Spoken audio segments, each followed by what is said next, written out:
ఇట్లా పని కేబుల్ గారి కట్ చేస్తారని చెప్తాను. అక్కడ మధుమోహన్ గౌడు కృష్ణగిరి గ్రామం మొక్కజొన్న వేసినాము. ఇప్పుడు కేబుల్ వైర్లు దగ్గర పోయారు. మా పరిస్థితి ఏంది? కృష్ణగిరి గ్రామం మధు మొక్కజొన్న వైరు కోసుకోబోటి 4 మాటలు కోసుకోబోటి ఎట్లా ఏం చేయాలి ఏం కదా అంతే. మా కృష్ణగిరి గ్రామము ఈడిఏ హేమంత్ గౌడు వైర్లు పోసుకొని పోయినారు.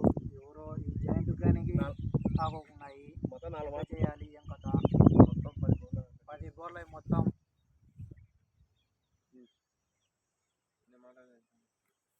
ఆడు పెట్ట కాదు ఆడుకో అది చూపి. చూడు, కృష్ణగిరి గ్రామ రైతులు చాలా ఇబ్బంది పడుతున్నారు. కనీసం సాటర్పేటలోంచి కటింగ్ బ్లేడ్తో కట్ చేసి బిగించుకోనికి కూడా ఛాన్స్ లేకుండా బిగించాడు. ఒక రైతు బిగించుకోవాలంటే దీన్ని మళ్ళీ 5,000 ఖర్చు అవుతుంది. కేబుల్ వైరు సమస్య కాదు, motor Bigala cable wire joint లేకుండా కూడా చేసినారు. రైతులకు ఇంత ఇబ్బందికరంగా చేస్తున్నారు. కొద్దిగా పోలీసు వాళ్ళు చర్య తీసుకోవాల్సిందిగా కోరుతున్నాము.